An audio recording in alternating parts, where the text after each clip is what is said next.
साल 2025 आप सबके लिए कैसा रहने वाला है? कई सारी स्पेक्यूलेशंस हैं क्योंकि इस साल के अंदर शनि ट्रांजिट कर रहे हैं, देवगुरु बृहस्पति ट्रांजिट कर रहे हैं, राहु केतु का ट्रांजिट भी हो रहा है। अब ये मैं इसलिए आपको बता रही हूँ क्योंकि ये प्लैनेट्स बहुत स्लो मूविंग है, यानी कि बहुत धीमी गति से चलते हैं, और जाहिर सी बात है जो प्लैनेट बहुत धीमी गति से चलता है उसका ट्रांजिट का इम्पैक्ट तो होगा। अब 2025 क्योंकि मंगल का साल है और Mangal is a planet of high energy, high power, high voltage आपको दे देते हैं। अब मंगल क्योंकि हाई एनर्जी देंगे और 2025 को अगर आप समझते हैं तो 20 का रिपीटेशन तो 2020 से हो ही रहा है, लेकिन 25 यहां पर ऐड हो गया है, यानी कि जब 25 का कैलकुलेशन करेंगे तो नंबर 7 आता है, यानी कि केतु का नंबर। अब एक तरफ है हाई एनर्जी और एक तरफ है हेडलेस एनर्जी, यानी कि केतु। तो सोचिए दोनों का कॉम्बिनेशन क्या कमाल दिखाने वाला है। नमस्कार, बहुत स्वागत है आप सभी का। सबसे पहले तो नए साल की 2025 की आप सबको ढेरों शुभकामनाएं। हम बात कर रहे हैं ईयरली प्रेडिक्शंस के बारे में। ये 8th वीडियो है, यानी कि इस वीडियो में बात होगी स्कॉर्पियोज वृश्चिक राशि वाले लोगों के लिए 2025 कैसा रहेगा।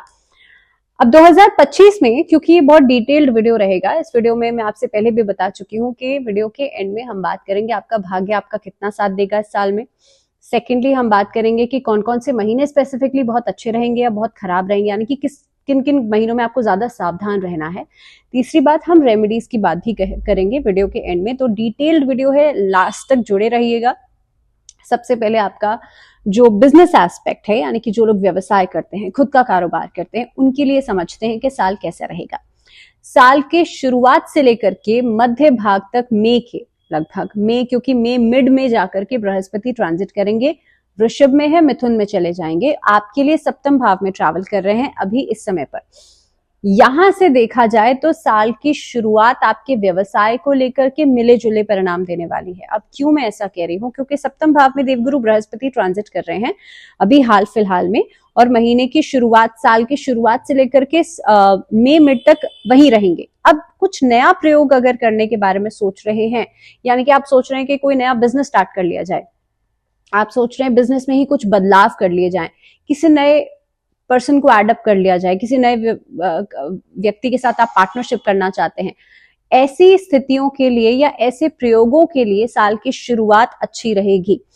इस अवधि के अंदर आप देखेंगे काफी हद तक आप नए प्रोजेक्ट्स के ऊपर काम करेंगे। ओवरसीज अगर कोई काम करना चाहते हैं उसके हिसाब से साल की शुरुआत अच्छी रहेगी। साल में मई के बाद आप देखेंगे क्योंकि बृहस्पति का ट्रांजिट आपके अष्टम भाव में चला जाएगा और राहु का गोचर चतुर्थ भाव में आ जाएगा, केतु का जो गोचर है वो दशम भाव में हो जाएगा, और ये जो एक तरीके के सीरीज ऑफ इवेंट्स चलेंगे मई के महीने में, इसके बाद स्थितियां ऐसी चलेंगी कि व्यवसायिक निर्णय अगर आप लेने के बारे में सोच रहे हैं, कोई भी डिसीजन आप लेने के बारे में सोच रहे हैं, तो उसमें आपको बहुत सोच समझ कर लेना पड़ेगा। क्योंकि जब केतु आपके 10th हाउस में आ जाएंगे, देवगुरु बृहस्पति आपके अष्टम भाव में चले जाएंगे, तो ये वो सिचुएशन रहेगी कि लोगों से राय मशवरा किए बिना खुद से बहुत ब्लंटली आप कोई भी डिसीजन लेने से बचिएगा। इस अवधि के अंदर चांसेस बिल्कुल बनते हैं कि आपने अचानक से कोई पैसा कहीं लगाया किसी काम में और वो फंस गया, तो इसलिए जो भी काम होगा बहुत सिक्योरली आप मई के महीने से पहले कोशिश कीजिएगा आप उसे कर लें। इसके अलावा अगर किसी सीनियर व्यक्ति के आप संपर्क में हैं तो वो आपको अच्छी राय मशवरा इस अवधि के अंदर बिल्कुल देंगे। इस अवधि के अंदर आप रिस्क लेकर के काम करने से बचिएगा, खास तौर पे उसके लिए मई के बाद, लगभग मई, क्योंकि ट्रांजिट का फेज है, जुपिटर का ट्रांजिट होगा, राहु केतु का ट्रांजिट होगा, और इस एस्पेक्ट में देखा जाए तो आपके लिए बहुत ज्यादा बदलाव करने के लिए साल का मिड पार्ट नहीं रहेगा, यानी कि मई, जून, जुलाई, ये 3 महीने तो एटलीस्ट बिल्कुल कॉशियस रहेगा किसी भी तरह का चेंज करने से। मैं बिजनेस की बात कर रही हूँ, नौकरी पेशा लोगों की बात अभी नहीं कर रही हूँ।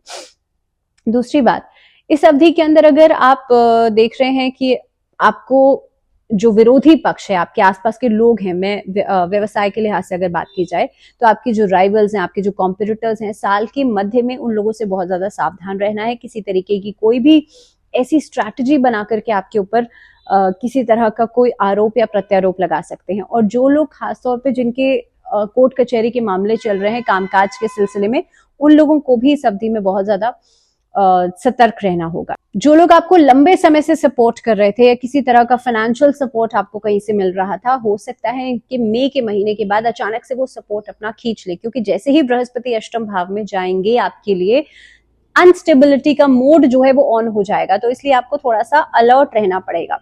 इस अवधि के अंदर जितना हो सकता है अपने व्यवसाय को अगर आप मेंटेन करना चाहते हैं तो उसके लिए आपके आसपास के लोगों से सलाह मशवरा करके चलिएगा। आपके जो वरिष्ठ हैं, आपके जो सलाहकार हैं, उनके साथ बातचीत किए बिना किसी भी कार्य को नहीं कीजिएगा। तो ये एक स्ट्रैटेजी बनाना बहुत इंपॉर्टेंट है और ये मैंने आपको टाइमिंग बताया है। स्पेशली मई, जून, जुलाई, ये 3 महीने तो बहुत कॉशियस रहिएगा। उसके बाद परिस्थितियों में बदलाव होगा, लेकिन काफी हद तक आप देखेंगे कि मई के पहला जो समय होगा वो बहुत अच्छा रहेगा। अब बात करते हैं नौकरी पेशा लोगों के लिए। नौकरी के दृष्टिकोण से देखा जाए तो मिले जुले परिणाम आपको देगा। छठे भाव का स्वामी मंगल इस समय की शुरुआत में काफी हद तक कमजोर परिस्थिति में रहेगा। ज्यादातर समय मंगल जो है आपको अच्छे परिणाम देंगे, लेकिन साल की शुरुआत में से लेकर के मार्च के महीने तक शनि की दृष्टि भी छठे भाव पर रहेगी, तो नौकरी को लेकर के एक अनसैटिस्फैक्शन रहेगा। आप मेहनत कर रहे हैं, आप हर तरफ से कोशिशें कर रहे हैं कि भाई आपको प्रमोशन हो जाए, आपकी तरक्की हो जाए, लेकिन सामने से रिस्पांस नहीं मिल पाएगा। सामने से हो सकता है आपके जो अधिकारी हैं या आपके जो सीनियर्स हैं वो आपके काम को प्रेज ही नहीं कर रहे हैं या आपके काम को एक्नॉलेज ही नहीं कर रहे हैं। तो इस तरीके की समस्या जो है वो लगी रह सकती है। उसके बाद होगा ये कि 2025 में, क्योंकि 29 मार्च को शनि ट्रांजिट कर जाएंगे, शनि जब ट्रांजिट कर जाएंगे तो नौकरी को लेकर के एक संतुष्टि का भाव आना शुरू होगा। नौकरी को लेकर के अचानक से आपको लोगों से एक्नॉलेजमेंट मिलना शुरू होगा, आपके काम की सराहना होना शुरू होगी और काफी हद तक आप देखेंगे मई से लेकर के मध्य मिड मई के बाद देवगुरु बृहस्पति जो है लाभ भाव को देख करके आपको एक तरीके से धीरे धीरे करके बेटर रिस्पॉन्सेस देना शुरू करेंगे। तो यहाँ पे 2 चीजें इसे समझिएगा, क्योंकि देवगुरु बृहस्पति सप्तम से अष्टम में जाएंगे तो इसलिए बिजनेस प्रोस्पेक्ट्स के लिए बहुत बढ़िया नहीं करेंगे, लेकिन नौकरी वाले लोगों के लिए अष्टम में जाकर के लाभ भाव को देख रहे हैं, तो इसलिए कुछ ना कुछ नई अपॉर्चुनिटीज आपको दिलवा सकते हैं। तो मार्च के महीने से लेकर के जब 29 मार्च को शनि ट्रांजिट कर जाएंगे, वहां उस फेज से लेकर के लगभग आपके लिए जो मई मिड का समय है, जब बृहस्पति भी ट्रांजिट करेंगे, वहां से आपको नई अपॉर्चुनिटीज मिलना शुरू होंगी। अब लेकिन बृहस्पति बैठे तो अष्टम भाव में ही है।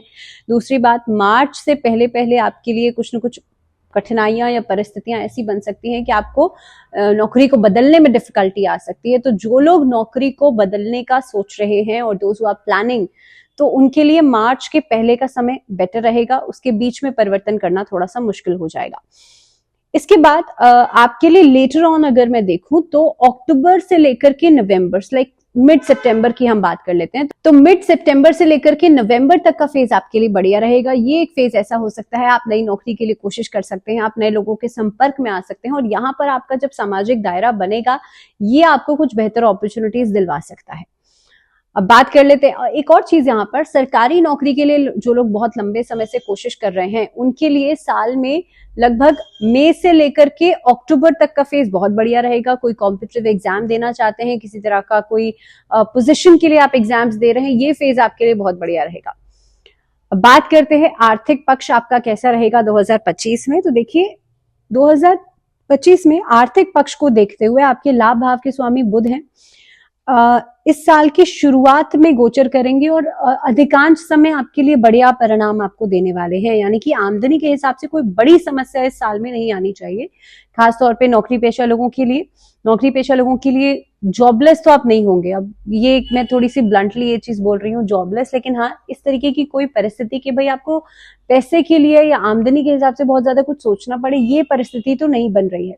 विशेषकर मई के महीने के बाद आप देखेंगे लगभग मिड ईयर तक धन भाव का स्वामी बृहस्पति आपके लाभ भाव को देखेंगे तो काफी ना केवल आपको आमदनी अच्छी करेंगे बल्कि नई अपॉर्चुनिटीज भी आपको मिलेंगी और आपकी आमदनी को बचाने का एक खास मोटिव जो है वो सॉर्ट आउट कर सकते हैं। यानी कि आप पैसा कमाएंगे भी और आप पैसा इन्वेस्ट भी करेंगे, लेकिन हाँ धीमी गति से ये सब चीजें होंगी, तो जल्दबाजी करने से बचेगा। यानी कि बहुत जल्दीबाजी में इन्वेस्टमेंट्स करने से बचेगा, लेकिन हाँ इन्वेस्टमेंट्स होंगी जरूर। हालांकि मई के महीने के मध्य में आप देखेंगे बृहस्पति जो है धन भाव के स्वामी होकर के धन भाव को ही देखेंगे। इसके अलावा आप देखेंगे इस साल भर में लगभग मई के बाद एक ऐसा फेज भी शुरू हो सकता है कि आप एक से ज्यादा कार्य कर लें, एक से ज्यादा कामों के वजह से आपके पास अलग अलग सोर्सेस से पैसा आ जाए। पार्टनरशिप में खासतौर पे जो लोग काम कर रहे हैं या जिन लोगों का कॉन्ट्रैक्ट में काम है उन लोगों के लिए भी ये महीना, ये साल पूरा फायदेमंद रहेगा। आमदनी के हिसाब से लगभग आप देखेंगे अक्टूबर का महीना थोड़ा सा केयरफुल रहने की जरूरत है। बचत के मामले में अगर आप प्रॉपर्टी में इन्वेस्ट करने के बारे में सोच रहे हैं, प्रॉपर्टी खरीदने के बारे में सोच रहे हैं, तो इस साल भर में सितंबर टू अक्टूबर ये 2 महीने थोड़ा सा ट्रांजैक्शंस को लेकर के केयरफुल रहिएगा। खासतौर पे ऐसे लोगों से अगर आप इन्वॉल्व हो रहे हैं जिनको आप नहीं जानते हैं, अचानक से मिले हैं, ऐसे लोगों पर अंधा विश्वास करने से बचेगा पैसों के मामले में। अब 2025 लव लाइफ के हिसाब से कैसा रहेगा? तो देखिए, लव लाइफ के हिसाब से थोड़ा सा आपके लिए साल की शुरुआत में परिस्थितियां कमजोर नजर आती हैं। जो लोग नई रिश्तों की शुरुआत करने के बारे में सोच रहे हैं, मई के महीने के बाद पंचम भाव से राहु केतु का प्रभाव खत्म हो जाएगा। अब स्कॉर्पियोज के लिए तो राहु केतु का एक इम्पैक्ट था, पंचम भाव पे, 5th हाउस आपके रिलेशनशिप्स का होता है, तो लंबे समय से जो प्रॉब्लम चल रही थी साल की शुरुआत में परसिस्ट करेगी।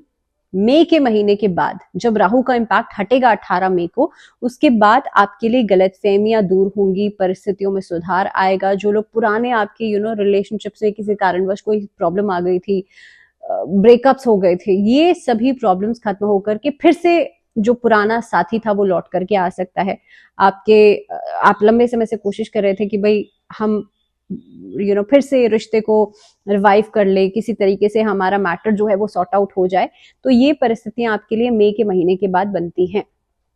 अब अगर मैं शनि की पोजीशन देख रही हूं तो मार्च के महीने के बाद शनि का गोचर पंचम भाव में हो जाएगा, जो कि कहीं ना कहीं पे थोड़ा सा लव रिलेशनशिप्स में एक बेरुखापन दे सकता है। दैट मीन्स आप सामने वाले से कुछ और उम्मीद लगा रहे हैं, लेकिन सामने वाला आपसे बहुत बेरुखे तरीके से बात कर रहा है। ये परिस्थितियां ऐसी हो सकती हैं कि मार्च के महीने से लेकर के मई के महीने तक का फेज थोड़ा सा डिफिकल्टी लेकर के आ सकता है, क्योंकि मई तक तो राहु का इम्पैक्ट भी रहेगा।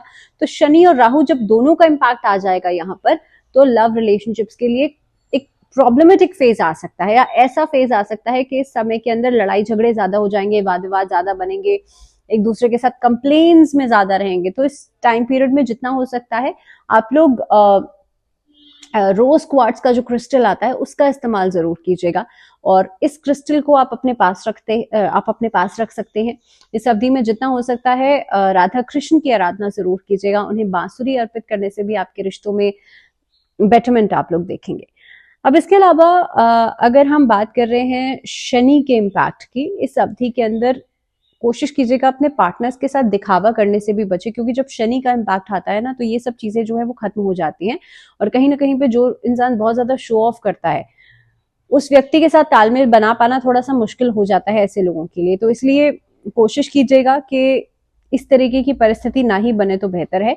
जो लोग इस साल में शादी करने के बारे में सोच रहे हैं, मैं उन लोगों की बात कर रही हूँ, दोस्त who are in a love relationship, आप ऑलरेडी किसी रिलेशनशिप में हैं और आप शादी के बारे में सोच रहे हैं, उनके लिए ये डिसीजन लेना मई के महीने से पहले पहले थोड़ा सा डिफिकल्ट हो जाएगा। और मई के महीने से पहले पहले कंफ्यूजन में करूं ना करूं, या सामने वाले से जो लड़ाई झगड़ा ऑलरेडी चल रहा है मैं उससे सॉर्ट आउट करूं या ना करूं, तो वो राहु जो है वो कहीं ना कहीं पे आपको भ्रमित रखेगा मई के महीने तक। उसके बाद जाके परिस्थितियों में सुधार होगा और आपकी लव लाइफ जो है वो बेहतर होना शुरू हो जाएगी अगस्त के महीने के बाद। सो अगस्त से लेकर के लगभग अक्टूबर तक का फेज आपके लिए बढ़िया रहेगा। और अब बात करते हैं 2025 में वैवाहिक जीवन आपका कैसा रहेगा।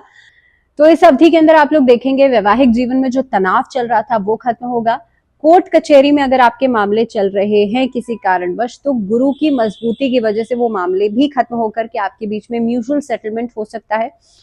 इस अवधि के अंदर जो लोग बिना वजह लव रिलेशनशिप्स में किसी तरह का दिखावा कर रहे हैं, यानी कि दे आर नॉट सीरियस, उनकी यहाँ पर पोल खुल सकती है, उनकी यहाँ पर चीजें जो है वो सामने आ सकती हैं। तो अगर आप किसी को चीट कर रहे हैं, हो सकता है चीजें आपके सामने आ जाएं।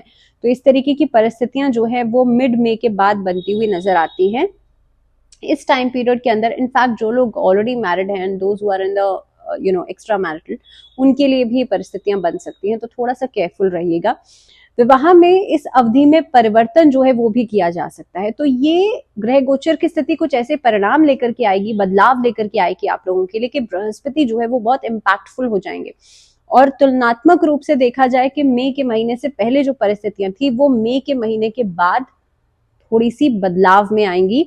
यानी कि इस अवधि के अंदर आपकी जो साझेदारी है आपके पार्टनर्स के साथ, आप उससे संपन्न कर पाएंगे। यानी कि those who are actually in a lovey dovey phase, उनके लिए चांसेस बनते हैं कि वो इस रिलेशनशिप को बहुत ही बेहतर तरीके से चलाएंगे।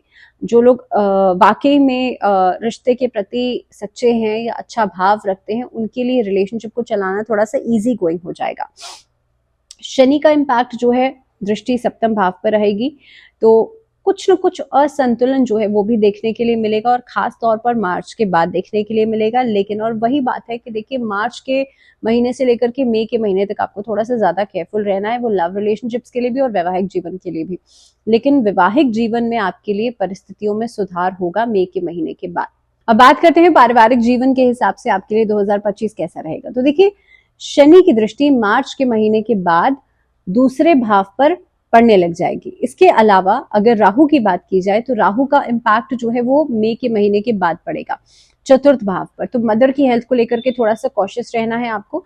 इसके अलावा मार्च से लेकर के मई तक का जो फेज रहेगा, इसमें शनि और राहु दोनों का इम्पैक्ट नजर आ रहा है। तो काफी हद तक आपको बीच में जो क्लैशेस होते हैं, बिना वजह की जो ये जो अनस्टेबिलिटी है, इससे थोड़ा सा केयरफुल रहना है। बड़े भाई बहनों के साथ आपके रिश्ते को लेकर के थोड़ा सा केयरफुल रहना है। इस अवधि में जितना ज्यादा आप नेगेटिव बोलने से बचेंगे, उतना ही आपके रिलेशनशिप्स में बेहतरी दिखेगी।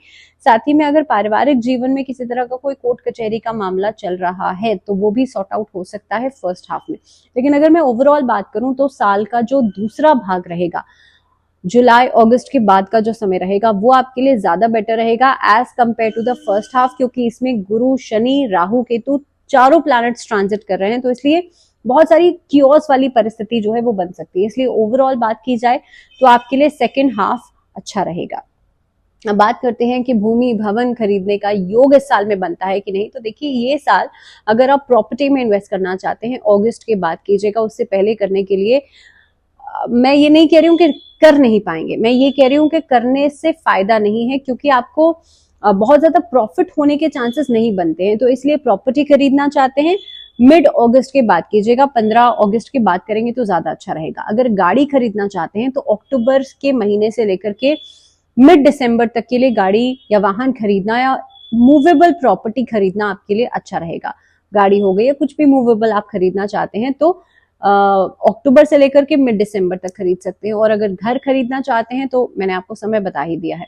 तो इसलिए डेफिनेटली घर खरीदने का योग जो है, चाहे वो इन्वेस्टमेंट पर्पस के लिए ही क्यों ना हो, खरीदने का योग बनेगा। लेकिन फेज जो है वो ये रहेगा। अब बात करते हैं आपका स्वास्थ्य के दृष्टिकोण से ये साल कैसा रहेगा। देखिए, शनि का इम्पैक्ट इस साल में बदलेगा।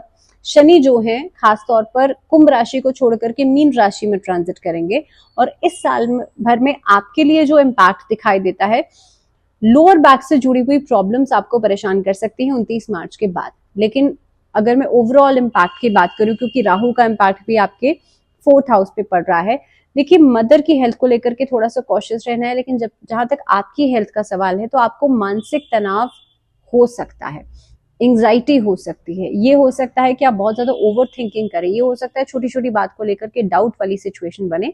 और क्योंकि केतु का इम्पैक्ट भी 10th हाउस पे पड़ेगा तो डेफिनेटली कामकाज को लेकर के भी चिंताएं बनी रह सकती हैं। और क्योंकि कहते हैं ना कि चिंता जो है वो चिता के समान होती है, तो इसीलिए जब मानसिक चिंताएं बहुत ज्यादा रहेंगी, उसकी वजह से एक इम्पैक्ट आपकी हेल्थ के ऊपर भी दिखाई देगा। दूसरा एस्पेक्ट ये है कि देवगुरु बृहस्पति मई मिड के बाद चले जाएंगे आपके अष्टम भाव में, और बृहस्पति जो है वो कहीं ना कहीं पे हेल्थ को लेकर के भी एक पार्ट निभाते हैं।